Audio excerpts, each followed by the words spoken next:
ஆச்சி hotel Samba மற்றும் Anuj tiles வழங்கும் வா தமிழா வா. இணைந்து வழங்குவோம் Montra electric super auto power by Cardif நலனாய். Paribas Safe Essentials. Associate sponsors Rasi & Co. BVD Priyam Sal. Sashwin Foundation Interior and Designing. Amuranjan Cafe, Mallikarjuna Silks Kanjipuram. Styling partner Taylor Sue. Jewelry partner Malabar Gold and Diamonds. சமீபத்தில் இன்ஃபோசிஸ் நிறுவனர் நாராயணமூர்த்தி சொன்ன ஒரு விஷயம் பெரிய விவாதத்துக்குள்ளாச்சு. இந்தியர்கள் அனைவரும் வாரம் 70 மணி நேரம் வேலை செய்யணுங்கிறத அவரு தொலைக்காட்சியில் ஒரு இன்டர்வியூ கொடுக்கும்போது அட்ரஸ் பண்றாரு. இது குறித்து அவர்கிட்ட அதே இன்டர்வியூவில் பேசும்போது அவர் சொன்ன இன்னொரு தகவல், அவர் 80 மணி நேரத்துக்கு மேலே நான் வேலை செய்கிறேன், I don't believe in work life பேலன்ஸுங்கிறத ரொம்ப அழுத்தம் திருத்தமாக அவர் சொல்கிறார். ஏன் சார் இந்தியர்கள் 70 மணி நேரம் வேலை செய்யணும்னு சொன்னீங்கன்னு அந்த தொகுப்பாளர் கேட்கும்போது அவர் சொல்கிறாரு, நம்ம நாட்டில் விவசாயிகள், ஃபேக்ட்ரியில் வேலை செய்கிறவங்க, மற்ற தொழிலாளர்கள்லாம் கடுமையாக உழைக்கிறாங்க. ஆனால் நம்ம லோன் வாங்கி ஸ்காலர்ஷிப்பில் படிக்கக்கூடிய நம்ம கொஞ்சம் கொஞ்சமாக கடின உழைப்பிலிருந்து வெளியேறிக்கிட்டே இருக்கோம் அப்படிங்கிறத ரொம்ப அழுத்தமாக அது பதிவு பண்ணுறாரு. ஸோ இந்த ஒர்க் லைஃப் பேலன்ஸை பற்றி தான் வா தமிழாவா நிகழ்ச்சி பேசணும்னு விருப்பப்பட்டது. இன்னைக்கு நம்ம பேச போகிற தலைப்பு வேலை வேலை என்று இருக்கும் நபர்கள் வெர்சஸ் அவர்களின் குடும்பத்தினர்.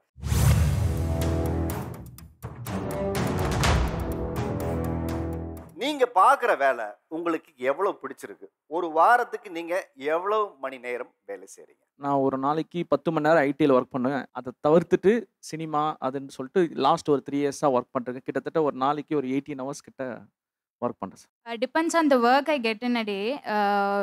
7 to 12 hours கிட்ட ஒர்க் இருக்கும். நான் ஏன் இதை பிடிச்சி பண்ணுறேன்னா, என்னோட ஃபேமிலியை அப்லிஃப்ட் பண்ணுறதுக்கு எனக்கு இந்த ஒர்க் ஹெல்ப்ஃபுல்லாக இருக்குது அப்படின்றதே எனக்கு பதிஞ்சிடுச்சு மனசுக்குள்ளே.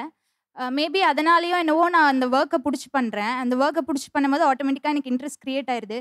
ஸோ எக்ஸ்ட்ரா ஒர்க் எனக்கு வந்தாலுமே எனக்கு அது பெருசாக தெரியல. எனக்கு பண்ணணுன்ற மைண்ட் செட் தான் க்ரியேட் ஆகுது. ஐடியில் இருக்கீங்க? ஐடியில் இருக்கேன்.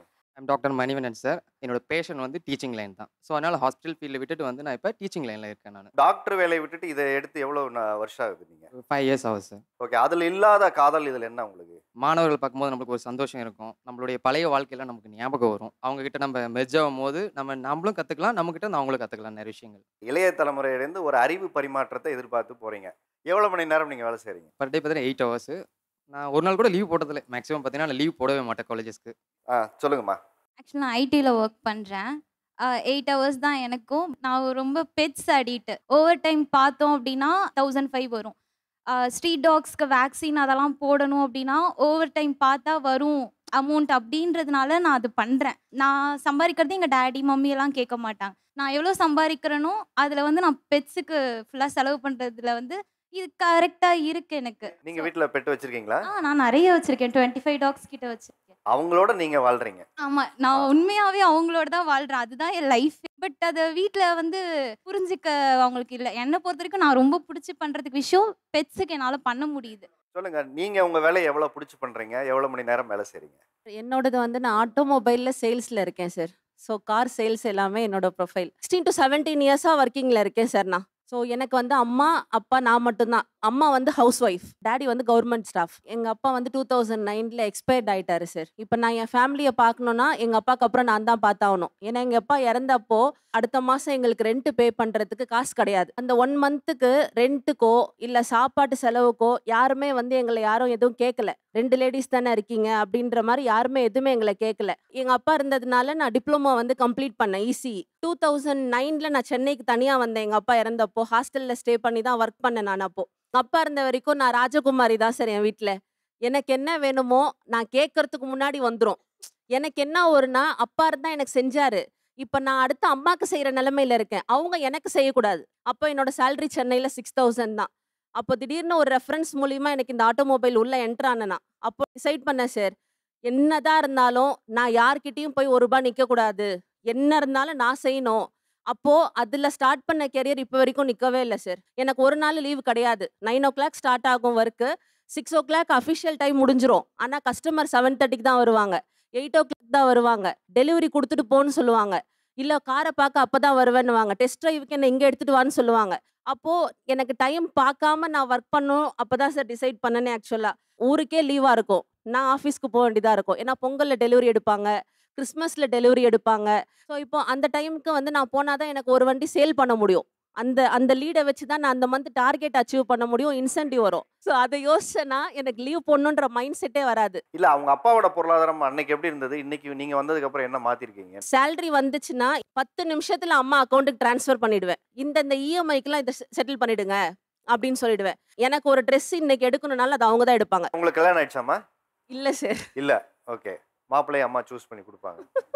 உங்களுக்கு உங்க வேலை எவ்வளவு பிடிக்கும்? எனக்கு ஒய்ஃப் எந்த அளவுக்கு பிடிக்குமோ அந்த அளவுக்கு எனக்கு வந்து வேலை ரொம்ப ரொம்ப பிடிக்கும் சார். வேலை இருக்க போய் தான் யாராச்சும் வந்து கேட்டாங்கன்னா, வீட்டுக்காரர் எங்கம்மா? என் புருஷன் அங்கே போயிருக்காங்க, என் புருஷன் எங்கே போயிருக்காங்க, வேலை இல்லைன்னா அது அங்கிட்டு போயிருக்கேன், அது இங்கிட்டு வந்திருக்கேன். அந்த வேலை எனக்கு ரொம்ப பிடிக்கும் சார். வேலை வந்து உங்களுக்கு ஒரு பெரிய மரியாதையும் இல்லை சார், இந்த வேலைக்காண்டி அடையாளம் நான் படாத கஷ்டம் கிடையாது. பர்மனெண்ட் ஒரு விஷயத்தை வாங்குறதுக்கு நான் படாத கஷ்டம் கிடையாது. எவ்வளவோ அசிங்கப்பட்டிருக்கேன். இந்த பர்மனெண்ட் ஒரு வார்த்தை வாங்குறதுக்காண்டி இப்போ நான் பர்மனெண்ட் சார் எம்ப்ளாயி. 58 வயசு வரைக்கும் சென்னையில் தாராளமாக வாழலாம். அதை நான் தகுதியை உருவாக்கிக்கிட்டேன். அது எப்படி நான் காப்பாற்றணும்?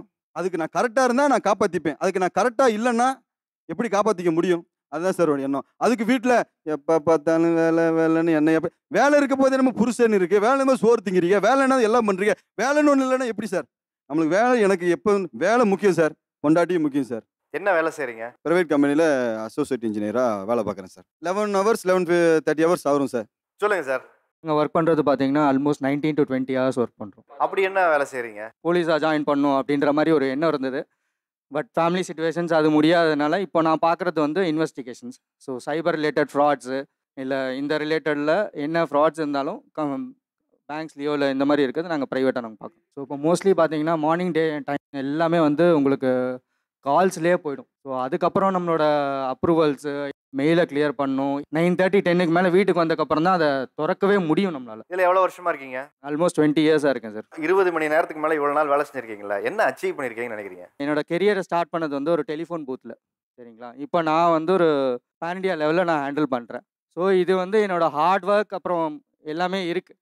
ஸோ அதனால இந்த ஒர்க்கோட ஓட வேண்டிய கட்டாயமும் இருக்குது. எல்லாரும் சொன்னாங்க 19 20, நான் தூங்குறதே 4 மணி நேரம் தான். ஏன்னா நான் பிஸ்னஸ் பண்ணிட்டு இருக்கேன். வீட்டில இருந்தே 15 வயசுலேயே மேரேஜ் பண்ணிட்டாங்க. 9th படிக்கும் போதே மாமா. அவருக்கு வந்து அந்த அளவுக்கு வசதி இல்லை. அவரால் கொஞ்சம் தான் மேனேஜ் பண்ண முடிஞ்சுது.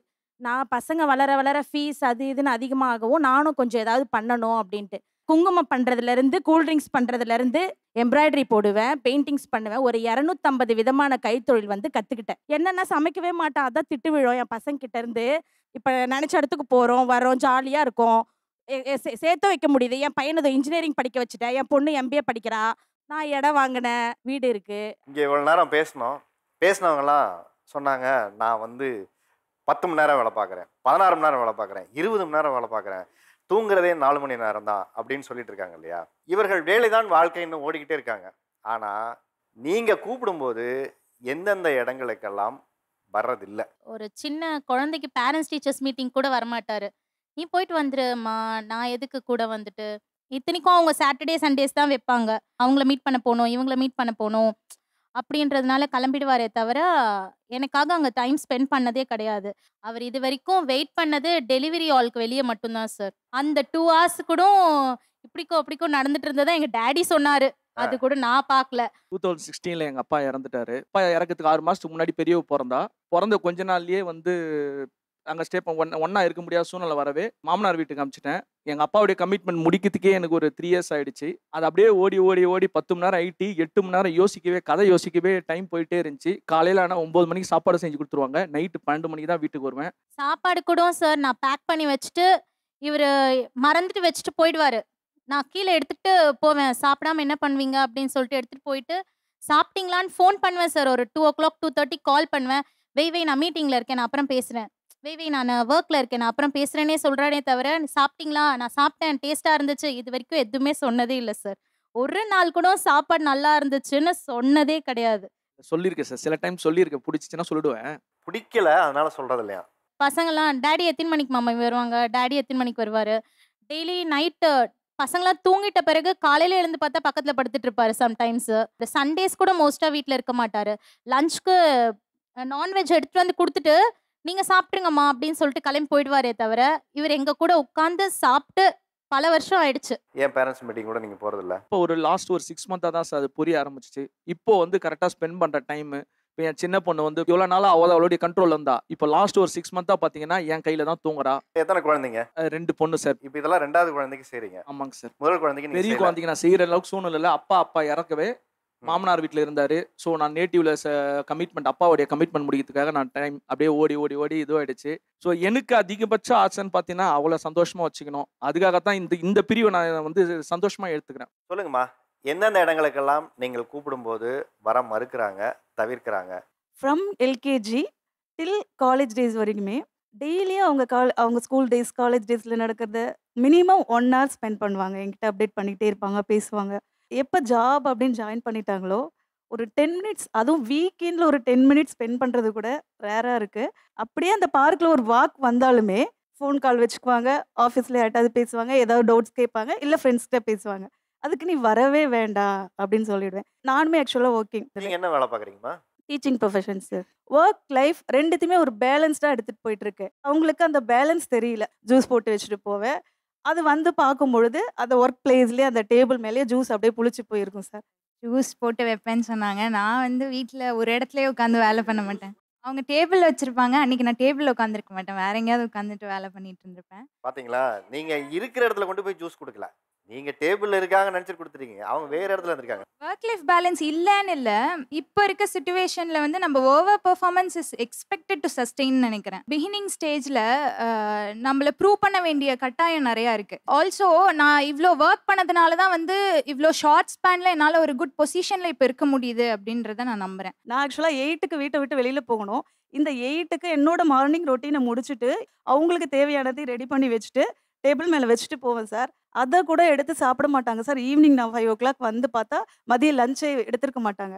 நான் வந்து உட்காந்து ஊட்டிகிட்டு இருப்பேன், பின்னாடியே ஒரு வயசு குழந்தைக்கு பின்னாடி ஓடுற மாதிரி ஓடிட்டு இருப்பேன். சம்டைம்ஸ் கொஞ்சம் அப்படி இருக்கும், அது டினை பண்ணவும் முடியாது. எனக்கு அதுதான் அந்த டைமில் இம்பார்ட்டன்ஸாக தெரியும். ஒரு வகையில் சந்தோஷம், நம்ம இன்னும் நம்மளை குழந்தைய அம்மா பார்க்குறாங்க, நமக்கு ஊட்டி விடுறாங்கிற நமக்கு ஒரு சந்தோஷம். இன்னொரு பக்கம் இருக்கு இல்லையா, அவங்களுக்கு அவங்களுடைய தேவையும் அவங்களுடைய உணர்வையும் ஒரு இடத்துல நம்ம வயசானதுக்கப்புறம் நிராகரிக்க தயங்குறோங்கிற ஒரு இடம் இருக்குல்ல, அது அவங்க சொல்றது பேசல புரியுது அவங்களுக்கு? புரியுது. ஐம் நாட் கம்ப்ளீட்லி நெக்லெக்டிங், நான் அப்படி இல்லை.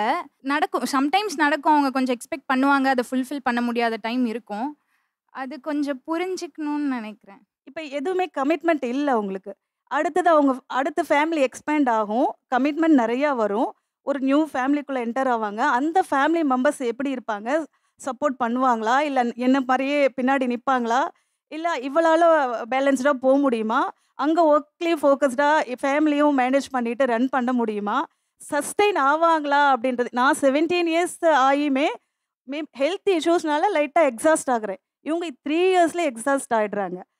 சஸ்டெயின் ஆவாங்களா, இல்லை ஒரு ஷார்ட் பீரியட்லேயே சேச்சுரேட் ஆகிட்டு பர்ன் அவுட் ஆகிட்டு ஸ்டாப் பண்ணிடுவாங்களோ அப்படின்ற ஒரு பயமும் இருக்குது. அந்த பயமே எனக்கு கவலையாக ஆகிடுது சார். அந்த ஸ்டேஜுக்கு ஐ டோன்ட் திங்க் ஐல் கோ. ரொம்ப சீக்கிரமா வந்து சேச்சுரேட் ஆகிடுங்கிறாங்க. இது இப்படியே இருக்குன்னு சொல்ல முடியாது. அடுத்தடுத்து எனக்கு ரெஸ்பான்சிபிலிட்டிஸ் வரும்போது நான் சேஞ்ச் ஆகி தான் ஆகணும். வேலை வேலை என்று சொல்லி எந்த இடங்களுக்கெல்லாம் நீங்கள் கூப்பிடும்போது வராமல் அவர்கள் இருப்பது உங்களுக்கு கோபத்தையும் வருத்தத்தையும் அளிக்கிறது? இப்போ ரீசெண்டாக வந்து கொஞ்சம் ஹெல்த் இஷ்யூ, எனக்கு ஹாஸ்பிட்டல் போகணுங்க, வாங்க போய் பார்த்துட்டு வரலான்னு சொல்லும்போது அவர் என்ன சொல்கிறாரு, நானும் மெடிக்கல் ஃபீல்டு தான், நானும் ஒர்க்கில் தான் இருக்கேன், ஸோ உனக்கு தெரியாதது என்னம்மா, நீயே பார்த்தப்பல்ல உன்னை அப்படின்னு சொல்கிறாரு. பட் அந்த இடத்துல அவர் இருக்கணும் அப்படின்ட்டு எனக்கு ஒரு சப்போர்ட் வேணும் அப்படின்னு சொல்லிட்டு நான் அவரை எக்ஸ்பெக்ட் பண்ணுறேன். பட் ஆனால் அவருக்கு அது புரியல. நம்ம அதில் பிஸியாக இருக்கும் போது வாடும் போது டக்குன்னு போகவும் வேலை முடியாது. முக்கியம், கட்டின ஒய்ஃப் அதை விட முக்கியம் இல்லையா? முக்கியம் தான் சார், இல்லைன்னா சொல்ல முடியாது. சொல்லி தான் பாருங்களேன், போர் கிடைக்காது சார். அந்த பயம் இருக்குதுல்ல. போகணும்னு தோணும், பட் ஆனால் பார்த்தீங்கன்னா சூழ்நிலை எனக்கு இருக்காது. பார்த்தீங்கன்னா எனக்கு கிளாஸ் ஷெட்யூல்ஸில் வந்து நான் பிஸியாக இருப்பேன். எவ்வளோ நேரம் ஆச்சு கல்யாணம் ஆகி உங்களுக்கு? 3 மாதம் தான் சார் ஆகுது. 3 மாதம் கூட ஆகலை கல்யாணம் பண்ணி, அதுக்குள்ள நீயே வந்து ஹாஸ்பிட்டலுக்கு போயிடுமா? அரேஞ்ச் மேரேஜா உங்களுக்கு லவ் மேரேஜா? லவ் மேரேஜ் தான் சார். ஆக்சுவலாக எங்களோடது ஃபர்ஸ்ட் அவுட்டிங்கே மேரேஜ்க்கு அப்புறம் இங்கே தான் சார் வந்திருக்கோம். சீரியஸாக தான் சொல்கிறீங்களா? சீரியஸாக தான் சார். எங்கேயுமே போகல சார், 3 months வீட்லேயே இருந்தோம். ஹனிமூனுக்கு எங்கேயாவது ஊருக்கு கூட்டு போவான்னு கேட்டு நீங்கள் வாதமிழாவை கூப்பிட்டு வந்து டிபேட்டு கூப்பிட்டு வந்திருக்கீங்க பிள்ளைய. இது ஒரு வகை டூர் தானே சார், நல்லா எக்ஸ்பீரியன்ஸ் கிடைக்கும். 3 மாதம் கல்யாணம் ஆகி ஆகுது. அப்படி என்ன உங்களுக்கு வேலை மீது அவ்வளோ காதல்? சார் இப்போ தான் சார் மேரேஜ் ஆயிருக்கு. இப்போ தான் பொருளாதார ரீதியாக வந்து நம்ம கொஞ்சம் எல்லாம் செலவு பண்ணியிருக்கோம். அதை நம்ம மறுபடியும் ரீப்ளேஸ் பண்ணிவிட்டு அதுக்கப்புறம் போகலாம். காலத்தே பயிர் செய்யன்னு சொல்லியிருக்காங்க. இதை வந்து ஒரு ப்ரொஃபஸருக்கு நான் சொல்லி தெரிய வேண்டியது இல்லை. ஏன்னா நீங்கள் நியூ கப்புள்ங்கிறது இந்த ஒரு வருஷம் தான் சொல்லுவாங்க. கல்யாணம் ஆகி இந்த 3 மாசத்துல நீங்கள் கூட்டிகிட்டு போய் பார்க்க வேண்டிய இடங்கள்ங்கிறது சிலது அவங்க விருப்பப்படலாம். உங்களுக்கு விருப்பம் இல்லைனாலும் அவங்க விருப்பத்துக்கு அதை செய்ய வேண்டியதானே? கண்டிப்பாக கூட்டிகிட்டு போகிறேன் நான். நாங்கள் 4 இயர்ஸாக லவ் பண்ணோம். மேரேஜ் ஆகி 3 மந்த்ஸ் ஆகுது. நான் லவ் பண்ணும் போது அவர் வந்து ஃபஸ்ட்டு ப்ரொஃபஷ்னலாக நானான்னு கேட்டால் ஃபஸ்ட்டு எனக்கு ப்ரொஃபஷ்னல் தான் முக்கியம்னு சொல்லிடுவார். எனக்கு அது ஹர்ட் ஆகும். இருந்தாலும் பரவாயில்ல, அவருக்கு ப்ரொஃபஷ்னல் ரொம்ப பிடிக்குதுன்னு சொல்லி விட்டு கொடுத்து போயிடுவேன். பட் அப்படி ஒரு ப்ரொஃபஷ்னல் இருக்கும்போது ஒரு இன்சிடென்ட்ஸ் ஒன்று நடந்துச்சு சார். செம்ம டிப்ரெஷன் போயிட்டாரு. 2 இயர்ஸாக இவர் தான் கிளாஸ் இன்சார்ஜாக இருந்தார். இருக்கும்போது லைக் வந்து மாமா மச்சான்ற லெவலுக்கு பசங்க ஃபுல்லாக பாண்ட் ஆயிட்டாங்க. ஸோ வந்து அவங்க வந்து முடிச்சுட்டு கிளம்புற டைமில் இவர் வேறு காலேஜ்க்கு மாறிட்டார். பசங்க வந்து ஒரு கால் பண்ணி நான் போயிட்டு வரேன்னு கூட கேட்கல. என் பசங்களாம் நான் வளர்த்தேன், ஒருத்தர் கூட என்கிட்ட பேசவே இல்லைன்னு சொல்லி சார் 1 வீக்காக டிப்ரெஷனில் இருக்காரு சார். நார்மல் பீப்புள் டிப்ரெஷன் ஆனால் டாக்டர் கிட்ட போகலாம். டாக்டர் டிப்ரெஷன் ஆனால் நான் எங்கே சார் இப்போ கூட்டிகிட்டு போகிறது? நம்ம வந்து என்னதான் பாஸ்தா கட்டி வளர்க்கும் போதும் நமக்கு வந்து திடீர்னு அவங்க நமக்கு ரெஸ்பாண்ட் பண்ணாத போது நமக்கு ஒரு மாதிரி ஃபீல் ஆகும். அதுதான், வேற ஒன்றும் கிடையாது. ரெஸ்பாண்ட் பண்ணாத போது நமக்கு ஒரு மாதிரி ஃபீல் ஆகுது. அவங்க ரெஸ்பாண்ட் பண்ணுறதுக்கு உங்கள் ரெஸ்பான்ஸ் சரியில்லையே சார், அதுக்கெல்லாம் நீங்கள் ஃபீல் ஆக மாட்டீங்களா? ஏங்க ஃபீல் ஆகும்ல. நீங்கள் பாடம் எடுக்கிற மாணவர்கள் உங்களை சரியாக வந்து ஒரு இடத்துல மதிக்கலைனாலோ இல்லை சொல்லிட்டு போல நமக்கு ஒரு வருத்தம் இருக்குது இல்லையா, அந்த எதிர்பார்ப்பு ஒன்று இருக்குல்ல, அதே தான் வீட்லேயும் நடக்குது. கண்டிப்பாக சார், நான் கண்டிப்பாக மாற்றிக்கிறேன். நான் இப்போ தான் ஸ்டார்ட் பண்ணியிருக்கோம். கூடிய எல்லாத்தையும் மாற்றி காட்டுறேன் நான். சொல்லுங்கம்மா, நீங்கள் கூப்பிடும்போது எந்தெந்த இடங்களுக்கு வர்றதுக்கு அவங்க வந்து? எந்த இடத்துக்குமே வரமாட்டாங்க சார். அவங்க காலையில் ஒரு 10 மணிக்கு எந்திரிப்பாங்க. எங்கே காணமேன்னு பார்த்தா அந்த ரூமில் அந்த லேப்டாப்பை திறந்து உக்காந்துக்குவாங்க. வா அம்மாவுக்கு ஹாஸ்பிட்டல் போகலாம் அப்படின்னு சொன்னால் எனக்கு மீட்டிங் ஆரம்பிச்சிருச்சு வரமாட்டேன்னுவாங்க. இதே வந்து அவங்களுக்கு வந்து நான் சமைச்சிக்கிட்டு இருப்பேன், அம்மா நாளைக்கு ஆஃபீஸ் போகணும், ஐப்ரோ மட்டும் எடுக்கணும், வரீங்களான்னு கேட்பாங்க. சமைக்கிறதை விட்டுட்டு கூட்டிகிட்டு போவேன் சார். வாமிட் வரும், எடுத்துகிட்டு போய் மோனி சீக்கிரமாக தண்ணி எடுத்துருவாமான்னுவேன். அம்மாம்மா மீட்டிங்கில் இருக்கேன், கொஞ்சம் கோச்சுக்காமல் போய் எடுத்துக்கோங்க அப்படின்வாங்க. பெட்டுக்கெல்லாம் பார்க்குறாங்க, சரி அம்மாவையும் பார்க்கணும்ல சார். இல்லை ஆக்சுவலி என்னென்னா நான் வந்து யூஎஸ் கிளைண்ட் தான் ஹேண்டில் பண்ணுறேன். யூஎஸ் கிளைண்ட் மோஸ்ட்லி ஐடியில் வந்து நைட்டு தான் வருவாங்க. இன்னொன்று எங்களுக்கு என்னென்னா எங்களுக்கு பிளான் லீவ் சொல்லணும். இங்கே ஐடியில் இருக்கிறவங்களுக்கு தெரியும், 1 மந்த்துக்கு முன்னாடியே அந்த மந்தில் என்ன லீவ் எடுக்கிறோமோ அதை சொல்லிடணும், இந்த டேட்டுக்கு எங்களுக்கு லீவ் வேணும்னு. அடுத்து நம்ம நடுவில் எப்போ எடுத்தாலுமே அது அன்பிளான்டாக தான் ஆகும், சேலரி கட் ஆகுற மாதிரி தான் இருக்கும். கரெக்டாக இவங்க கூப்பிடுறதும் எங்கள் ஹெச்ஆர் கால் பண்ணுறதும் ஒரே டைமாக இருக்கும். இல்லை நீங்கள் சொல்லி வச்சு உங்கள் ஹெச்ஆருக்கு ஃபோன் பண்ண சொல்கிறீங்களான்னு எங்களுக்கும் தெரியாது, அப்படியே இருக்குல்ல? இல்லை அப்படி இல்லை. ஆக்சுவலி எங்களுக்கு என்னென்னா நாங்கள் ஒர்க் ஃப்ரம் ஹோமு, அவங்க கால் பண்ணும்போது நாங்கள் எடுக்கணும், அப்படி எடுக்கலைன்னா நாங்கள் வேலை இருக்கோம் அப்படின்ற மாதிரி எங்கள் மேலே. அவங்க என்ன சொல்கிறாங்கன்னா, வீட்டில் என் பொண்ணு 25 பெட்டு வளர்த்தது, என்ன அந்த பெட்டா கூட நான் பிறந்திருக்கலாம் போல இருக்குங்கிறாங்க. இவங்க கூட போனால் மோஸ்ட்லி இவங்க சாரி வாங்க அந்த மாதிரி கூப்பிடுவாங்க, சட்டுன்னு வாங்க மாட்டாங்க, பார்த்துக்கிட்டே இருப்பாங்க, அது வந்துக்கிட்டே இருக்கும், பார்த்துட்டே இருப்பாங்க. கரெக்டாக அந்த நான் கேட்குறது 1 hour தான் எனக்கு பெர்மிஷன் கொடுப்பாங்க. அது 1 hour தாண்டிடுச்சுன்னா எங்களுக்கு ஐயோ கால் வந்திருக்குமோ அப்படின்னு கரெக்டாக கால் பண்ணுவாங்க. இப்போ சொல்கிறாங்க பார்த்தீங்களா, போய் சேலை கடையில் சேலை எடுத்துகிட்டே இருப்பேன்னு. இவங்க போய் ஹேர் பா பண்ணுவாங்க, உட்காந்தே இருப்பேன். அந்த ஏசி எனக்கு ஒத்துக்காது, அந்த குளூரில் நான் உட்காந்துருப்பேன். 3 மணி நேரம் 4 மணி நேரம் ஆகும். அதுக்கெல்லாம் டைம் அவங்க இது பண்ணுவாங்க. ஆனால் நான் ஒரு 2 சேரீ எடுக்க முடியும், அந்த கடைக்காரனுக்கெல்லாம் சப்போர்ட் பண்ணுவாங்க. அவங்க பாவம் எவ்வளோ எடுத்து போட்டாங்க, சீக்கிரமாக எடுத்துகிட்டு வாமா அப்படின்வாங்க. எங்கள் அம்மா வாங்க மாட்டாங்க, எடுத்து வச்சிருங்கன்றுவாங்க அந்த கடைக்காரன்ட்ட. அவங்க அப்படியே பேசுவாங்க. ஒரு கெஸ்ட் வந்தால் கூட உன்னை பார்க்கணுன்னு சொல்கிறாங்கன்னு சொன்னால் கூட மீட்டிங்கில் இருக்கேன்னு சொல்லி அனுப்பிடுமான்னு சொல்லுவாங்க. ரூமில் இருப்பாங்க சார், நான் இப்படி ஹாலில் இருப்பேன், மோனி மோனின்னு கூப்பிடுவேன், காதில் கேட்காது. ஏமா ஃபோன் பண்ண வேண்டியதானேன்னுவாங்க. அந்த இருக்கிற ரூம்லேருந்து இங்கேருந்து ஃபோன் பண்ண வேண்டியதானே எனக்குன்னுவாங்க. டிவி இருக்கும் நடுவில், சவுண்டு கேட்காது, இவங்க கூப்பிட்டுருப்பேன்னு சொல்லி மூஞ்ச கோவமா வச்சுப்பாங்க. இப்போவே நீங்கள் எப்படி இருக்கீங்க, கல்யாணத்துக்கு அப்புறம் ஞாபகம் வச்சுப்பீங்களா? அதான் சார் எனக்கு உண்மையாகவே பயம். கல்யாணத்துக்கு அப்புறம் உங்களை ஞாபகம் வச்சுக்கிறாங்கிறத தாண்டி அவங்க எப்படி அந்த வாழ்க்கையை நடத்துவாங்கிற பயம் தான் உங்களுக்கு? ரொம்ப பயமா இருக்கு எனக்கு. நடத்த நினைக்கிறேன். இந்த வேலைன்னு வந்ததுக்கு அப்புறம் எதெல்லாம் அவங்க வந்து சரியா கவனிக்கிறது இல்ல? அவங்க அப்பாவோடைய உட்காந்து தான் அவங்க சாப்பிடுவாங்க, அது போச்சு. எப்பயும் எங்க கூட நல்லா ஜாலியா பேசுவாங்க, அந்த இது போச்சு. சிரிக்கிறதுக்கே டைம் இல்லாமலே போயிடுச்சு. அவங்களுக்கு ஃபுல்லா அந்த லேப்டாப் தான். ஒரு நாளைக்கு தூக்கி போட்டு உடச்சே எடுக்க போறேன் நான்.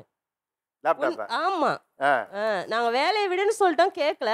என்னைக்கு இன்னும் எனக்கு அதிகமா உச்சம் கோவம் வருதோ அன்னைக்கு அந்த லேப்டாப்பை தூக்கி போட்டு நான் உடைச்சிருவேன். அதை சொன்னாலும் ஆபீஸ்ல வேற தருவாங்கன்னு. நான் மிஸ் பண்றது அது ஒண்ணுதான். எவ்வளவு வருஷமா நீங்க வேலைக்கு போறீங்க? அவங்க ஃபேமிலியே மிஸ் பண்ணிட்டாங்க சார். அந்த வேலையை ஆரம்பிச்ச அன்னையிலேருந்து ஃபேமிலியே மிஸ் பண்ணிட்டாங்க. நான் பர்சனலி மிஸ் பண்றது தான். சரி நம்மளோட அந்த சைல்டிஷ்னஸ் போயிடுச்சு அப்படின்றது தெரியுது. பட் இருந்தாலும் அவங்க அப்பா ரொம்ப ஃபீல் பண்ணுவாங்க சார். ஏன்னா அவங்க 2 பேர் தான், அது எத்தனை மணியா இருந்தாலும் வேலைக்கு போகாத முன்னாடி அவங்க அப்பா வர வரைக்கும் இருந்து அவங்க 2 பேர் தான் சாப்பிடுவாங்க. இல்ல ஒருவேளை கல்யாணத்துக்கு அப்புறம் மாறலாம் இல்லையா? இப்போ வேலைக்கு போனதுலேருந்து மாறல, இனிமேட்டு மாறுவாங்கன்னு எனக்கு நம்பிக்கை இல்லை சார். இது போகிற வீட்டில் அவங்க என்ன கஷ்டப்படுத்தும்னு எனக்கு தெரியல. கல்யாணம் பண்ணி போற இடத்துல என்ன கஷ்டப்படுவாங்கன்னு தெரியலீங்க. இவங்க கஷ்டப்பட மாட்டாங்க, போகிறவங்க வீட்டில் கஷ்டப்படுத்துவாங்க, அவங்கள கஷ்டப்படுத்துவாங்க. ஏன்னா இவங்கள பற்றி எனக்கு நல்லா தெரியும். என்ன சொல்றதுன்னே தெரியல. ஐயோ இவ்வளோ இருக்குன்னு எனக்கு சீரியஸ்லி இப்போதான் தெரியுது. எனக்கு எனக்கு கிட்ட இவங்க சொன்ன ஒரே விஷயம், நீ அப்பாவோட உட்காந்தானே சாப்பிடுவ. எங்க அப்பா வந்து வாமா சாப்பிடலான்னுவாங்க. கரெக்டா அந்த டைம்ல ஏதாவது ஒரு ஒர்க் இருக்கும். அது ஒண்ணு மட்டும்தான் நான் வந்து இவங்க எல்லாம் மிஸ் பண்றாங்க அப்படின்னு நினைச்சிட்டு இருந்தேன். இப்போதான் எனக்கு தெரியுது மொத்தமாவே இவ்வளோ விஷயம் இருக்கு. இல்ல உங்களுக்கு புரியுதா எவ்வளவு ஆட் ஆன் ஆகுதுன்னு? நம்ம நினைச்சிட்டு இருக்கோம் இது சாதாரண விஷயம். எப்பவுமே நம்ம என்ன பண்ணுவோம்னா, நம்ம அப்பா, நம்ம அம்மா, நம்ம ஹஸ்பண்டு, நம்ம ஒய்ஃபுங்கிற இந்த கிராண்டடா எடுத்துக்கும் போது எவ்வளவு அவர்களுடைய உணர்வுகளை உதாசீனப்படுத்துகிறோம் என்பதை நிறைய நேரம் கவனிக்காம கடந்து போயிட்டே இருப்போம். அந்த ஓவர்லோடு தான் இங்க வந்து அம்மா இங்க கொட்டுறாங்க. இவங்க இன்னைக்கு நல்லா சம்பாரிச்சு நல்ல பணம் காசோட எல்லாம் இருப்பாங்க சார். நல்ல ஒரு லெவலுக்கு வரும்போது திரும்பி பார்க்கும்போது நாங்கள் இருக்கணும். எனக்கு ஒரு தண்ணி வேணும்னா கூட எந்திரிச்சு முடியல, நான் போய் எடுத்து குடிக்கணும்னா கூட எதுக்கு நம்மளுக்கு பிள்ளைங்கன்னு இருக்காங்க கூப்பிட்ட குரலுக்கு வந்து எடுத்து கொடுக்கறது தான். திடீர்னு எனக்கு எதுனா ஒன்று ஆச்சு, நீ அதுக்கப்புறம் கொண்டு வந்து கொடுத்து என்ன பிரயோஜனம் இருக்கு? ஒன்றுமே கிடையாது. வேலை வேலை என்று சொல்லி எந்த இடங்களுக்கெல்லாம் நீங்கள் கூப்பிடும்போது வராமல் அவர்கள் இருப்பது உங்களுக்கு கோபத்தையும் வருத்தத்தையும் அளிக்கிறது. ஆக்சுவலாக எங்கள் அப்பா தான் வந்திருக்காங்க. ஃபீஸ் கட்டி படிக்க வைக்கிறதோட அவங்களோட கடமை முடிஞ்சதுன்னு அப்பா நினைக்கிறாங்க. பட் ஆனால் நாங்கள் அதுக்கு அப்ரிஷியேட் பண்ணுற விதமாக அந்த அவார்ட்ஸ் வாங்கும் போது எது பண்ணும் போது அப்பா இருக்க மாட்டாங்க. அது மாதிரி என்னாச்சும் அடிப்படும் போது அப்பா வந்து இது கேர் பண்ணால் எப்படி இருக்கும் அப்படின்ட்டு, ரொம்ப சினிமாவில் அப்பாங்க இப்படி கேர் பண்ணுவாங்கன்னு இருக்கும். அதை பார்க்கும்போது நம்ம அப்பாவும் இப்படி கேர் பண்ணுவாங்களான்னு இருக்கும். ஆனால் அப்பா வந்துட்டு மோஸ்ட்டாக ஒர்க் ப்ரெஷரில் எங்களை அவ்வளோவா ஒர்க்குன்னு இருப்பாங்க. எங்களை அவ்வளோவா கண்டுக்க மாட்டாங்க. அதுலலாம் வந்துட்டு எனக்கு கொஞ்சம் கஷ்டமாக இருக்கும். ஸ்கூல் படிக்கும் போது ஸ்கூலில் பேரண்ட்ஸ் மீட்டிங்க்கும் வந்ததில்லை. ரொம்ப ப்ரைஸ் வாங்கும்போது ப்ரைஸ்க்கும் பார்ட்டிசிபேட் பண்ணதில்லை. அதே மாதிரி எங்கேயாச்சும் வெளியே போகணும், அப்பா இப்போ மனசு ரொம்ப ஒரு மாதிரி இருக்குது, வாங்கப்பா எங்கேயாச்சும் போகலாம் அப்படின்னா, இல்லைம்மா எனக்கு கொஞ்சம் டென்ஷனாக இருக்குது, ப்ரெஷராக இருக்குது, நான் வரலம்மா, அப்புறமா போய்க்கலாம் அப்படின்னுவாங்க. அது மாதிரி இப்போ காலேஜ் ஈவெண்ட்ஸ் என்னாச்சும் ஒன்றுனா இப்போ பார்ட்டிசிபேட் பண்ண சொல்லும்போது எதுக்குமே அவ்வளோவா பார்ட்டிசிபேட் பண்ண மாட்டாங்க. அப்போ நாங்கள் அப்பாவை மிஸ் பண்ணுவோம். அவங்களுடைய நல்லது கெட்டதுகளில் உங்களுடைய பங்களிப்பே இல்லாத போது ஒரு அப்பாவாக உங்கள் கடமையிலேருந்து தவறுனதா நீங்கள் உணரலையா? லீவ் போட்டால் எனக்கு ஒர்க்கில் பாதிப்பு இருக்கும், அந்த மந்த்துக்கு டார்கெட் எனக்கு பாதிப்பு இருக்கும், அதுக்கெல்லாங்களாம் பதில் சொல்லணும், சேலரிலையும் பாதிப்பு வரும். இதெல்லாம் அவங்களுக்கு தெரியாது. அவங்களுக்கு அந்த சமயம் மட்டும்தான். நான் ஜாயின்ட் ஃபேமிலி, இவங்களுக்காக தான் நான் வந்து 30-40 கிலோமீட்டர்ஸ் தள்ளி போய் ஒர்க் பண்ணுறேன். இவங்களுக்கு நான் இல்லாட்டா கூட அந்த இடத்துல ஃபில்ஃபில் பண்ணுறதுக்கு அண்ணன் எல்லாருமே இருக்காங்க. அதாவது என்னுடைய அண்ணன் பசங்களும் கூட தான் படிக்கிறாங்க. அவங்க பேரண்ட்ஸ் மீட்டிங் போகும்போது சரி இதை அட்டாச் பண்ணி பார்த்துருவாங்க. அந்த ஒரு கான்ஃபிடன்ட் எனக்கு இருக்குது. லீவ் எடுக்க முடியாத ஒரு வேலையில் இருக்கீங்கன்னு என்னால் புரிஞ்சுக்க முடியுது. ஆனால் இன்னைக்கு நீங்கள் லீவ் எடுத்துகிட்டு போய் அதை செய்ய முடியுமோ, திருத்திக்க முடியும்னா முடியாதுன்னு சொல்கிறேன். பாசிபிள் இல்லை சார். ஆமாம், உண்மைதான். அவங்களுக்கு பொறுத்த வரைக்கும் அண்ணன் தம்பிங்க, பெரியப்பா பெரியம்மா, ஆச்சி தாத்தா எல்லாருமே வேணுன்ற அந்த கான்செப்டுக்காக தான் நான் தியாகம் பண்ணேன். நான் ஒரு 40 கிலோமீட்டர் தள்ளி டெய்லி பைக்கில் போயிட்டு வந்துட்டுருக்கேன். வழியும் ரொம்ப காடு வழி, ஏரி, சுடுகாடு அப்படி தான் இருக்கும். நைட் ஷிஃப்ட் முடிச்சுட்டு வந்தேன்னா 1 மணி 2 மணிக்கு வரும்போது தூக்கமே வந்துடும் வச்சுக்கோங்க. பைக்கில் தான் வந்துட்டுருக்கேன், தூக்கமே வந்துடும். அப்படி கீழே ரொம்ப தடவை விழுந்து ஆக்சிடென்ட் ஆகிருக்கு. அந்த கண்டிஷன்லேயும் போயிட்டு வரேன்னா இவங்களுக்கு ஒரு பாதுகாப்பு இருக்குன்ற கண்டிஷன் தான். நான் இப்போ தனியாக அங்கே போய் தங்கியிருந்தேன் அப்படின்னா அவங்களுக்கு அந்த உறவுகள்லாம் இருக்காது. உறவுகள் மிஸ் பண்ணிவிடுவோம். அதுக்கு நான் ஒரு சில தியாகத்தை நான் பண்ண வேண்டியதாக இருக்குது. இதை தவிர்த்து இன்னொரு விஷயம் என்னன்னா, இப்போ ரொம்ப அப்பா அம்மா வந்துட்டு இப்படி வாழணும், இப்படி இருக்கணும், ஒரு லைஃப் சைக்கிள் சொல்லி கொடுப்பாங்க ஒரு பசங்களுக்கு. எங்கள் அப்பா வந்துட்டு எங்கள் கூட அந்த டைம்ன்றதே அந்த ஸ்பெண்டே கிடையாது. நாங்கள் இப்போ முழிச்சிருக்க நேரம் அப்பாவுக்கு ஷிஃப்ட்டு முடிச்சுட்டு வந்திருப்பாங்க, அப்போ தூங்கிட்டு இருப்பாங்க. ஸோ அந்த இடத்துல வந்துட்டு மோஸ்ட்டாக எல்லாருமே கேட்கறது, உனக்கு அப்பா என்ன பண்ணுறாங்க, ஏன் எப்போ பார்த்தாலுமே வர மாட்டேங்கிறாங்க அப்படின்னு சொல்லிட்டு எல்லாருமே அந்த ஃபோர்ஸ் அப்பா எங்கன்னு கேட்கும் போது எங்களுக்கே எங்கள் அப்பா மிஸ் பண்ணுற மாதிரி அந்த இடத்துல ஒரு ஃபீல் இருக்கும். அப்போலாம் நாங்கள் அப்பாவை ரொம்ப இது பண்ணிடுறோம். சார் இது வந்து வேலைக்கு போகிறது அவர் அவ்வளோ கஷ்டப்படுறாரு. ஆக்சுவலாக நான் காலேஜாக இருக்கட்டும் ஸ்கூலாக இருக்கட்டும் அவங்கள தான் ரெக்வஸ்ட் கேட்போம். ஸோ பேரண்ட்ஸோட நீடை கேட்டு அதுக்கேற்ற மாதிரி டைமிங்கில் தான் அவங்க வந்து ஃபிக்ஸ் பண்ணணும். லைக் பேட்சாக போடுங்க, உங்கள் பேரண்ட்டுக்கு என்ன கன்வீனியன்ட் டைம் கேட்க சொல்லுங்கள், காலேஜா ஸ்கூல்ஸா. ஏன்னா டிஃப்ரெண்ட் சுச்சுவேஷன் கண்டிப்பாக எல்லாத்தாலையும் ஒர்க் ப்ரெஷரில் கண்டிப்பாக நிறைய சுச்சுவேஷன்ஸ் இருக்கும். ஸோ இது நான் எல்லா இடத்துலையும் பார்த்துருக்கேன். மோஸ்ட்டாக எங்களால் மீட்டிங் அட்டன் பண்ண முடியல, வர மாட்டேங்கிறீங்க, பேச மாட்டேங்கிறீங்க. It's very different situation sir. So schools and college வைக்கிறாங்களா, இப்போ சண்டேல வைக்கிறாங்களா? இல்லை மோஸ்ட்லி வீக் டேஸில் தான் வைக்கிறாங்க. Week அவங்க days கன்வீனியன்ட் தான் பார்க்குறாங்க. It's not Sundays mostly. இந்த பக்கம் யார் டீச்சர் இருக்கா வேற? இவங்க ஒருத்தவங்க இருக்காங்க இல்லையா? இவன் நிறைய பேர் ஸ்கூலில் வந்து இப்போ பேரண்ட்ஸ் மீட்டிங் வைக்கும்போது இப்போது எல்லா பேரண்ட்ஸும் வரணும் அப்படின்னா அதை ஒரு லீவு நாளில் வைக்கிறது தானே சரியாக இருக்க முடியும். எல்லா குழந்தைகளுடைய பெற்றோரும் வந்து பேரண்ட்ஸ் மீட்டிங்கில் கலந்துக்கணும் அப்படிங்கிறது வந்து அந்த குழந்தைங்களோட ஆசையாக இருக்குது. அப்படி நீங்கள் கூப்பிடும்போது ஏன் வந்து ஒரு ஹாலிடேயில் நீங்கள் வந்து அதை வைக்காமல் ஒரு வீக் டேயில் வைக்கிறீங்க? சார் மற்ற ஸ்கூல்ஸில் எப்படி ஃபாலோ பண்ணுறாங்கன்னு தெரியாது. ஆக்சுவலாக எங்கள் ஸ்கூலில் வீக்கெண்ட் சாட்டர்டே தான் அதை வைப்போம். ஏன்னா பேரண்ட்ஸ் நிறைய 2 இருக்கு. பேருமே சாட்டர்டேவே ஒர்க்கிங் டே தானே, சண்டே தானே நிறைய பேருக்கு லீவு மோஸ்ட்லி. மோஸ்ட்டாக எங்கள் ஸ்கூல்ஸில் வந்து most of the parents Saturday available இருக்கிற மாதிரி தான் இருப்பாங்க. நீங்கள் ஒரு ஞாயிற்றுக்கிழமை மாசத்துல அந்த நாள் நீங்கள் வந்து ஒர்க் பண்ணீங்கன்னா எவ்வளோ பெற்றோர்களுடைய இந்த ஏக்கத்தையும் குழந்தைங்களுடைய ஏக்கத்தையும் நீங்கள் பூர்த்தி பண்ண முடியலன்னு கேட்குறேன். இல்லை சார், சண்டே வந்து அவங்க ப்ரையாரிட்டி கொடுக்கணும். அந்த குழந்தைங்கள ஃபீஸ் கட்டுறதோட ஸ்டாப் பண்ணிடாத. அவங்க எப்படி இருக்காங்கன்னு அது ஒரு கோ த்ரூ வச்சுக்கணும். கண்டினியூட்டி இருக்கணும். டீச்சர்ஸோட கண்டினியூட்டி இருக்கணும்.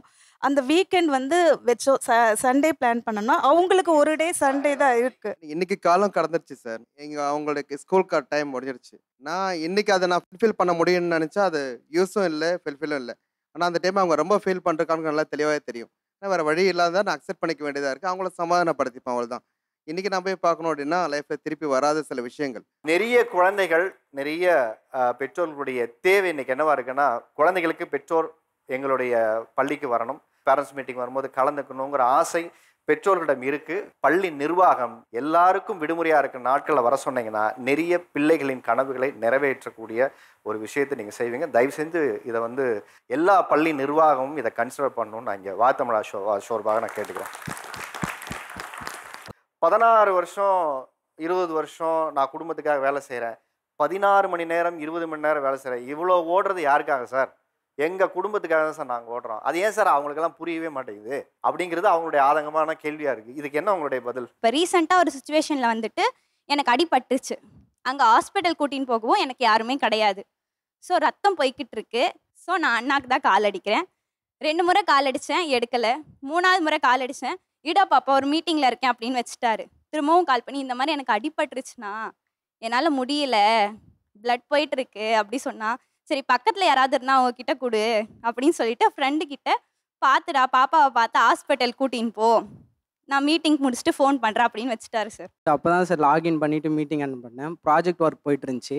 வெண்டாரையும் வர வச்சு நம்ம லீடர்ஷிப்கேலையும் அப்ரூவல் வாங்கியிருப்போம்.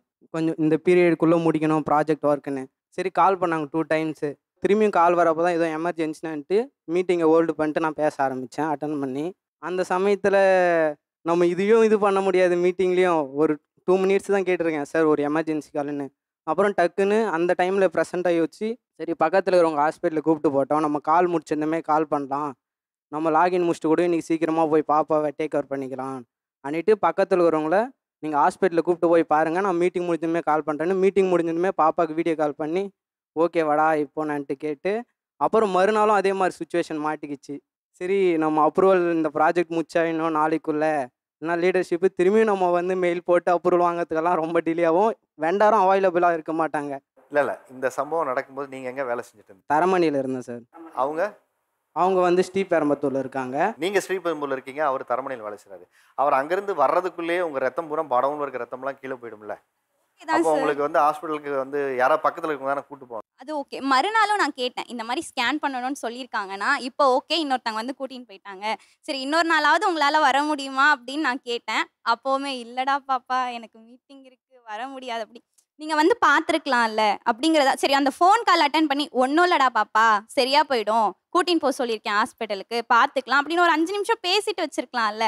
அவங்கள கூட்டின்னு போக சொல்லிட்டு அவங்க கிட்ட மட்டுமே பேசிட்டு வச்சுட்டாரு. அதுக்கப்புறம் என்கிட்ட ஃபோன் பண்ணி பேசவே இல்லை. அப்புறம் நானா அகைன் கால் பண்ணி ஹாஸ்பிட்டல் போயிட்டு வந்துட்டோம் சரியாயிடுச்சு அப்படின்னு நான் சொன்னேன் சார். சார் இப்போது நாளைக்கே அவங்க இன்கேஸ் அவங்களோட மேரேஜுக்கு எனக்கு வந்து ஒரு 100 பவுனோ போடுங்க, இல்லை ஒரு 50 பவுன் போடுங்க, நீங்கள் தானே பார்த்தீங்க செய்யணும்னு சொல்கிறப்ப அந்த இடத்துல செய்யறதுக்கு நாங்கள் இன்றைக்கி ஓடி சேர்த்து வச்சா மட்டும்தான் அன்றைக்கி அவங்கள பார்க்க முடியும்.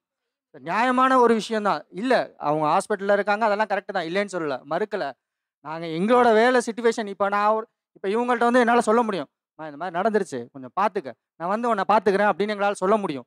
ஆனால் ஒருத்தன் வெளியிலேருந்து வந்திருக்கவங்கள்ட்ட போய் நான் சொன்னேன்னா சரிப்பா நீ அதை பார்த்துக்க நான் வேற ஆளை பார்த்துக்கிறேன்னு போயிட்டானா நாங்களும் அவங்களோட தான் கூட தான் உட்காந்துருக்க முடியும். நீங்கள் உடனடியாக அவர் வேலையை விட்டுட்டு நான் போக சொல்ல, அவர் அடுத்த தடவை ஹாஸ்பிட்டல் கூட்டு போற வாய்ப்பு இருக்கும்போது அதையும் அவர் செய்யல. அதே அதுதான் மாதிரி சார் ஒரு அப்படியே ஃபோன்ல கண்டினியூ. கிடைச்ச நேரத்துல ஒரு 5 நிமிஷம் ஃபோன்ல விசாரிச்சு ஆறுதல் படுத்தும் போதும் அது செய்யறது இல்லைங்கன்னு சொல்றேன். இப்போ எனக்கு உடம்பு சரியில்லை அப்படின்னாலும் நான் அந்த இடத்துல லீவ் எடுக்க முடியாது. எல்லாருமே சோல்ஜர்ஸ் சொல்றாங்க. ஃபேமிலியோட சோல்ஜர்ஸே நாங்க தான் சார். ஆக்சுவலா ஃப்ரண்ட் லைன்ல நாங்க நின்றுட்டு இருக்கோம். நீங்க எல்லாரும் சேஃபா இருக்கீங்க அப்படின்றதுக்காக சாக்ரிஃபைஸ் பண்றோம். கண்டிப்பா நான் இல்லைன்னுலாம் சொல்லவே இல்லை. ஆனா நீங்க ஒரு பாயிண்ட்ல எங்களை புரிஞ்சுக்கணும். இப்ப இருக்க காம்படிஷன்ல பணம் தான் சார் லைஃபே. சீரியஸா என்கிட்ட ₹1 இல்லைன்னா எதிர்க்க நின்று பேசுனவங்க என்கிட்ட பேச மாட்டாங்க சார். ஃபர்ஸ்ட் இன்னைக்கு இந்த வேலையால் அவள் லைஃபை இழந்துட்டு இருக்கா சார். அவள் 2 பிள்ளைங்களையும் லைஃபையும் விட்டுருக்கா. அவள் ஆக்சுவலா சார் எனக்கு வந்து நான் மேரேஜ் ஆகலைன்னு சொன்னேன் சார். வேலைக்கு போகிறான்னு சொல்லிட்டு சந்தேகம் இவங்களுடைய டிபார்ட்மெண்ட்டே பேசுறது தான் சார். இவங்களுக்கு எனி டைம் கால் வருது, ஃபோன் பேசுகிறேன், என்ன பேசுகிறேன், இப்படியே வீக்லி. இவளுக்கு 2011 நான் மேரேஜ் பண்ணி வச்சேன். அவள் இது 2 இயர்ஸாக வீட்டில் தான் சார், என் கூட தான் சார் இருக்கா. அவள் பையன் 8th படிக்கிறான், பொண்ணு 6th படிக்கிறான். அவங்க எங்கள் கூட அனுப்பவே இல்லை பிள்ளைங்கள. நாங்கள் ஒரு பிள்ளைங்களாச்சும் கூடன்னு சொல்லி கேட்டோம் சார். இன்னைக்கு பிள்ளைங்க லைஃப் எல்லாத்தையும் எழுந்துட்டு இருக்கா சார். அவள் நான் ஆக்சுவலாக உங்ககிட்ட வந்து பர்சனல் விஷயம் இங்கே எடுக்கக்கூடாதுன்னு சொல்லிட்டு தான் நான் சொல்லலை மேரேஜ் ஆகலைன்னு சொல்லிட்டு. பட் எனக்கு 2011 மேரேஜ் ஆச்சு சார். ஆனதுலேருந்தே நான் இந்த ஆட்டோமொபைல் ஃபீல்டு தான் சார். பையன் தான் ஃபஸ்ட்டு 2012, பாப்பா வந்து 2014 பிறந்தாங்க. 2 பசங்க இருக்காங்க. என் ஃபீல்டு இப்படி தான் சார். நான் இப்போ சொன்னேன் பார்த்தீங்களா, அதுதான் என் ஃபீல்டு. எல்லாருக்குமே கிறிஸ்மஸ், நியூ இயரு, பொங்கல், தீபாவளினா ஃபேமிலியோடு இருப்பாங்க. நான் எல்லாருமே இருப்பாங்க ஃபேமிலியோட. நான் ஆஃபீஸில் இருப்பேன் அந்த நாள். அதெல்லாம் என் ஃபேமிலியில் வந்து எனக்கு பிரச்சனை. இப்போ நீங்கள் சொன்னீங்கல்ல, இந்த மாதிரி இவங்க லைஃப் எப்படி இருக்குமோ, இவங்க எப்படி இருப்பாங்களோ, அவங்க போன இடத்துல எப்படி இருப்பாங்க. நான் நல்லா தான் சார் இருந்தேன் ஒரு 4 வருஷம். சரியா? அதுக்கப்புறம் தான் சார் ஆரம்பிச்சது ட்ராஜரியே. ஏன்னா சந்தேகம் sir. First of all profile இப்படி தான் சேல்ஸ். நான் வந்து பேசினா மட்டும்தான் எனக்கு காசு, பேசலைன்னா எனக்கு காசு கிடையாது. அப்போது எனி டைம் எனக்கு கஸ்டமர் கால் பண்ணுவாங்க, ஒரு வெஹிக்கிளோட டீட்டெயில் கேட்பாங்க, டவுட் கேட்பாங்க. அவங்க சொல்லும் போது நான் அட்டன் பண்ணேன்னா அந்த லீடு எனக்கு வரும், இல்லைன்னா லீடு வராது. நான் என்னென்னா என் ஃபேமிலியை பார்க்கணும். ஏன்னா அவங்க வந்து ஏசி டெக்னீஷியன் சார். உங்களுக்கு தெரியும்ல, 6 மாதம் ஒர்க் இருக்கும், 6 மாதம் ஒர்க் இருக்காது. ஃப்ரீலான்சர் தான் ஆக்சுவலாக, எந்த கம்பெனி ஓரியன்டும் கிடையாது. ஸோ நான் வந்து எனக்கு என்ன மைண்ட் செட் அப்படின்னா, சரி அவங்க ஓகே அந்த 6 மாதம் பண்ணுறாங்கல்ல, அப்போ நல்ல ராஜா மாதிரி இருக்கலாம், சம்பளம் வரும். அந்த 6 மாதம் வராதுல்ல, அப்போ யார் குடும்பத்தை பார்க்கணும்? நான் தானே பார்க்கணும். நான் கஷ்டப்படுத்த விரும்பலைன்றதுனால நான் வந்து இன்கம் ரைஸ் பண்ணுறதுல என்னெல்லாம் குறிக்கோளாக இருந்தோனோ அது மட்டும்தான் என்னோட மைண்ட் செட்டில் இருந்தது. அதனால இவங்க சொன்னாங்க பார்த்தீங்களா, இப்போ பேரண்ட்ஸ் மீட்டிங், அங்கெல்லாம் நானும் வந்து லேக் ஆனேன். ஆனால் நான் இருந்தது ஜாயின்ட் ஃபேமிலின்றதுனால என் பசங்களோட ஹாஸ்பிட்டலுக்கு எதுனா ஒன்றுனா எனக்கு ஃபோன் பண்ண மாட்டாங்க. ஏன்னா நீ அவ்வளோ தூரத்துலேருந்து வரணும், நாங்களே பார்த்துக்கணும்னு அவங்களே பார்த்துப்பாங்க. அப்படிலாம் பார்த்ததுனால அந்த பிள்ளைங்களுக்கு நான் அப்படின்ற ஒரு இதுவே இல்லாமல் போச்சு சார். எல்லாமே அவங்க தானே. சுத்தமாக அவங்க வேலைக்கு போயிட்டு நைட்டு 8, 8:30 அந்த மாதிரி வர டைமில் பிள்ளைங்க வந்து அவங்க வீட்டில் விட்டு அவங்க அத்தை வீட்டில் விட்டு, உங்கள் மம்மி உங்களை கவனிக்க மாட்டேங்கிறா. ஆனால் மருமகனுக்கு சரியான வேலை கிடையாது. அப்போ இவ போய் தான் ஆகணும். வீட்டுக்கு தேவையானது வாடகை கொடுக்கணும், எதுவுமே ரெண்ட்டு ஓன் ஹவுஸ்லாம் கிடையாது. அப்போ எல்லாத்துக்குமே கொடுத்து தானே ஆகணும். அதனால் இவ வேலைக்கு போவாள். அப்படியே அவன் வேலைக்கு போகக்கூடாதுன்னு சொல்லிட்டு வேலைக்கு போகக்கூடாதுன்னு நிறுத்திடுவார். ஒரு 1 மந்த் கஷ்டம் வந்தோன்னு திருப்பி வேலைக்கு போ, அதுக்கப்புறம் உடனே கஷ்டம்னு வரும்போது திருப்பி நீ வேலைக்கு போ. எதுலேயுமே இவளை பண்ணுறதே கிடையாது. ஸ்கூல் சேர்க்கறது, ஸ்கூலில் பசங்களுக்கு பேரண்ட்ஸ் மீட்டிங் போகிறது, எல்லாமே அவங்க சொந்தம் தான், அவங்க இஷ்டம்தான். அந்த வேலையை காமிச்சு என்னை வந்து டாமினேட் பண்ணி என் சைடு இருக்க ரெஸ்பான்சிபிலிட்டி எல்லாமே அவங்க எடுத்துக்கிட்டாங்க. ஒரு அம்மாவாக நான் என்னெல்லாம் பண்ணணுமோ அதை எதுவுமே என்ன பண்ண விடலை. இப்போ என் பொண்ணுக்கு பையனுக்கு பர்த்டே அப்படின்னா யார் எடுத்து கொடுத்த ட்ரெஸ் அந்த பிள்ளைங்க போடுவாங்க? பெற்றவங்களோ அம்மாவோ அப்பாவோ எடுத்து கொடுத்த ட்ரெஸ்ஸை போடணும். ஆனால் அங்கே அது நடக்காது. அத்தை, பாட்டி, தாத்தா அந்த ரோல் தான் அங்கே மேஜராக ப்ளே ஆச்சே தவிர நான் ஒர்க்குனால சொல்ல மாட்டேன். சரி, நான் ஒர்க்குனால எனக்கு பாசிட்டிவும் இருக்குது, நெகட்டிவும் இருக்குது. அதனால நான் ஒர்க்கை மட்டுமே நான் ப்ளேம் பண்ணவே மாட்டேன். ஏன்னா பையன் பிறந்த 6 மாதத்தில் நான் வேலைக்கு போயிட்டேன், பொண்ணு பிறந்தும் 6 மாதத்தில் விட்டுட்டு வேலைக்கு போயிட்டேன். அவங்களோட ஸ்கூல் லைஃப் எங்கெங்கெல்லாம் நான் இருக்கணுமோ அந்த இடத்துல என்னால் இருக்க முடியாமல் போயிடுச்சு. நான் இருக்கணுன்ற தேவையும் அவங்க எனக்கு உணர்த்தலை. அது அப்போ தேவை அப்படின்றத எடுத்துக்கிற அளவுக்கு எனக்கும் மைண்ட் இல்லை. இது ஒரு நல்ல ஆரோக்கியமான வாதம் அப்போ நடத்தியிருக்கணும். நீங்கள் சொல்லிட்டீங்க, எனக்கு அந்த டைம் புரியலன்னு ரொம்ப நேர்மையாக சொல்லிட்டீங்க. ஏன்னா நிறைய பேர் பண்ணுற தவறு என்னென்னா, குடும்பத்தில் இப்படியான இக்கட்டான ஒரு சூழல்கள் வரும்போது சில நேரங்களில் குழந்தைகள் அப்படின்னு வரும்போது யாரோ ஒருத்தருடைய அட்டென்ஷன் அந்த குழந்தைங்களுக்கு கொடுத்தே ஆகணும். அப்போ ஒரு பெரிய டிஸ்கஷன் தேவைப்படுது. யார் அந்த நேரத்தில் தியாகம் பண்ணி வீட்டில் இருந்து குழந்தைய பார்த்துக்கிறது, இல்லை அந்த குழந்தைங்களுக்கான ஒரு சப்போர்ட் சிஸ்டம் யார் கொடுக்குறது? ஏன்னா நம்ம பேரண்ட்ஸ் சைடில் ஒரு சப்போர்ட் சிஸ்டம் கிடைக்கல, இல்லை அவங்க சைட்லையும் கிடைக்கலன்னா பொருளாதார ரீதியாக குடும்பத்தை எப்படி நகர்த்துறது, எதுக்காக வேலைக்கு போகிறோன்னு ஒரு ஆரோக்கியமான விவாதம் நிறைய குடும்பங்களில் இந்த விவாதம் நடக்கிறது இல்லை. அதனால தான் நிறைய குடும்பங்களில் பிரச்சனையாகவும் இது இருக்குது.